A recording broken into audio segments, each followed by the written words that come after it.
It's the radio guy, Dr. Mike Prince. Welcome to another episode of the Mike Prince Show. It is our duty to try to bring you some news you could use. Today is no exception to the rule.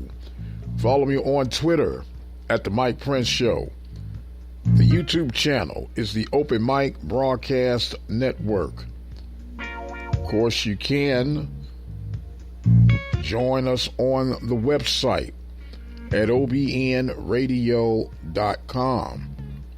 And in the event that you miss any of our episodes, all you have to do is ask your smart device to play the latest episode of the Mike Prince Show.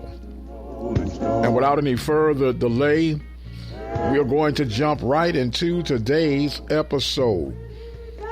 We got a lot to get caught up on with the hazardous weekend that was. I failed to do our power rankings.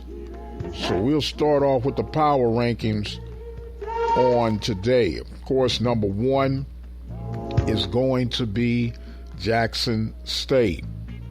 They just keep on keeping on, and they are awaiting the Western Division representative. It could end up being Southern with a win at the Bayou Classic this weekend. Believe it or not, it could even be Prairie View. Whomever it will be, JSU will be ready. Number two for this week's power ranking, Mississippi Valley. Mississippi Valley pulls off the upset, beating the Panthers, who at the time were the number one seed in the Western Division. Beat them 27-7. Senior Day. And they just simply took care of business. Number three is going to be FAMU. FAMU taking care of Bethune-Cookman, and they are picking up momentum. They're all waiting to see what will be for them, if anything, for postseason play. Number four, Alabama A&M. Alabama A&M pulled off a great come-from-behind win over Texas Southern. Some will compare that as a collapse, as PV collapsed against Mississippi Valley. But nonetheless, Alabama A&M comes in at number four. Number five, even though they were idle, it's going to be Southern University. Southern, as we mentioned, got a huge game coming up against Grambling at the Bayou Classic. So we know that all eyes will be focused toward New Orleans. Number six, we're going to have to put Alabama State. Although Alabama State was idle, Alabama State will get ready for their Turkey Day Classic against University of Arkansas at Pine Bluff. Number seven, Bethune-Cookman. Bethune-Cookman, although they lost, still one of the most weirdest teams to try to put a finger on this year for the Southwestern Athletic Conference. Number eight for this week's power ranking, Texas Southern University. Texas Southern, as we mentioned, blew the 21-point fourth quarter lead, but Alabama A&M was necessarily no slouch. Number 9, Alcorn. Alcorn taking care, well, tried to take care of business against Jackson State, but to no avail. Number 10, the Grambling State Tigers.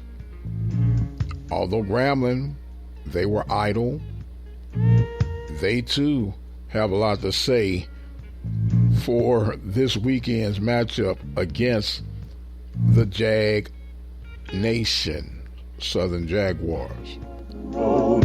Number 11, University of Arkansas at Pine Bluff. They were idle. As we mentioned, they're getting ready for the Turkey Day Classic at Alabama State in Montgomery. Last game of the season for them young men.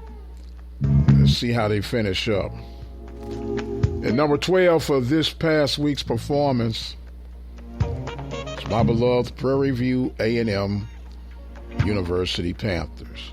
Now, some of you listening to this are going to probably be figuring I'm being a bit harsh, but I'm trying to be as fair as possible.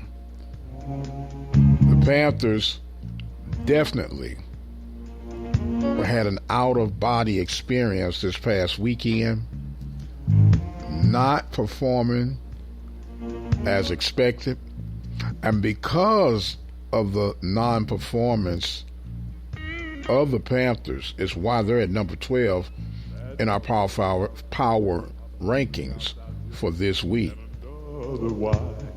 And as I began to kind of just go over this debacle of the weekend it was, this loss for me was worse than the 0-88 streak for the Panthers.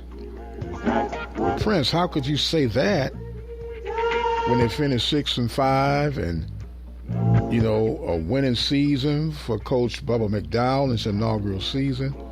And all those are very duly noted and well-deserving acknowledgments. But when we go back to the 0-88 losing streak, there were no expectations. There were no scholarships. There were no facilities. We were just happy to dress out a team. Not the case in 2022. Yeah, they were picked third by the coaches poll, but for the most part of the season, they were in the number 1 or 2 slot.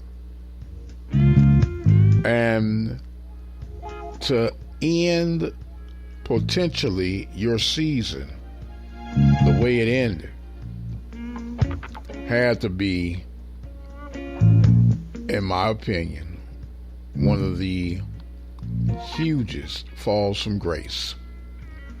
Hopefully they can rebound and take care of some things. And speaking of rebounding, as we get ready to wrap up this little segment here, Panthers women's basketball at home against the Jarvis Christian Bulldogs, victorious 100-61. Men basketball will get ready to take on University of Texas San Antonio, the Road Runners, tonight, 7:30 tip-off. We'll try to see what we can see with the Panthers in San Antonio. Last time these two teams got together, believe it or not, 2019. Panthers victorious over the Road Runners by the score of 79-72. So it won't be a major if the Panthers are able to pull it off, but it would be a minor major. With that being said, I want to remind we're going to have a couple more episodes shoot out on today. At least that's the plan. This is Thanksgiving week. We're going to hear from Coach Bubba McDowell and the recap of week number 12. We're going to hear our coordinators' corner section with offensive coordinator Mark Frederick and defensive coordinator Todd Middleton. And somewhere in between there, we're going to have a recap from Coach Sandy Pugh and the Panthers' victory over the Bulldogs of Jarvis Christian. Meanwhile, I am going to exit stage left. My time is far, far spent. I am the radio guy, Dr. Mike Prince. Thanking you guys so much for joining in with us. And until the next time, you guys be blessed, and we'll see you on the other side.